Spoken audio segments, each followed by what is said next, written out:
আজ এসেছি তোমাদের সাথে কিছু কথা শেয়ার করার জন্য। জানি না শুনবে কিনা, তারপরে অনুরোধ থাকবে পুরো ভিডিওটি দেখার।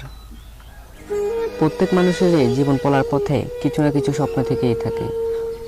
সবারই একটা না একটা স্বপ্ন বা আশা থেকে থাকে।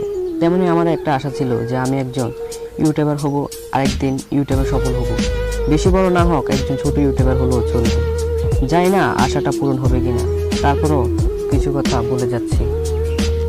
দেখো, সকলেই কিন্তু ইউটিউবে আসে একটাই আশা নিয়ে যে সারা একদিন ইউটিউবে সফল হবে। বাট সবাই তো সফল হতে পারে না শুধু সাপোর্টের অভাবে। সবাই কিন্তু অনেক কষ্ট করে, সবাই কিন্তু সফল হতে পারে না। জানি না আমিও সফল হব কিনা, জানি না আশাটা পূরণ হবে কিনা। আমি এর আগেও একবার ইউটিউবে এসেছিলাম, বাট সাপোর্টের অভাবে আবার ইউটিউবটা ছেড়ে দিতে হলো। হয়তো ইউটিউবে সফল হতে পারতাম যদি তোমাদেরকে 5K 10K মিথ্যা গিভওয়ে দিতাম, তাহলে কিন্তু তোমরা সরাসরি চ্যানেলটা দেখে আমার ভিডিওটা দেখে সাবস্ক্রাইব করে দিতে। এরকমভাবে এখন অনেকেই সাবস্ক্রাইব নিচ্ছে। মিথ্যা আশ্বাস দিয়ে শুধু সাবস্ক্রাইব অর্জন করতে পারতাম, তাতে কোনো দাম থাকতো না।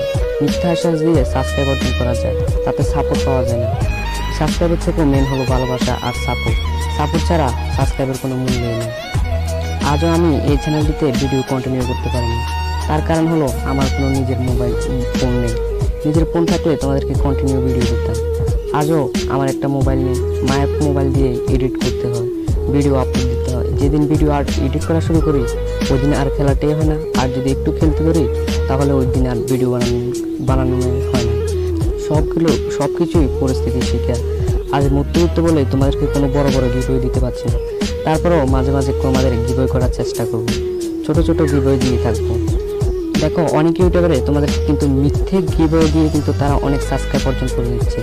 তাদের কাছ থেকে আজও তোমরা একটি ডায়মন্ড পেয়েছো, তোমরা বুকে হাত দিয়ে বলতে পারবে তারা তোমাদেরকে শুধু ঠকিয়ে যাচ্ছে আর তোমরা তাদেরকেই সাপোর্ট করে যাচ্ছ। আমরা এত কষ্ট করে ভিডিও বানাই, আমাদেরকে কোনো সাপোর্ট পাচ্ছি না। সাপোর্টের অভাবে হয়তো এবারও ইউটিউব ছেড়ে দিতে হবে। তারপরও ইউটিউবে হাল ছেড়ে যাবো না, যতদিন পারি অতদিন কাজ চালিয়ে যাবো। জাস্ট তোমরা একটু সাপোর্ট করো।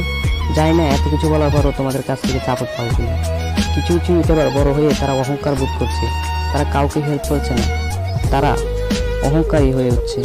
কথা দিচ্ছি, যদি কোনো একদিন ছোট্ট ইউটিউবার হতে পারি তাহলে অহংকার নয়, তোমাদের ভালোবাসাটা নিয়ে বেঁচে থাকবো।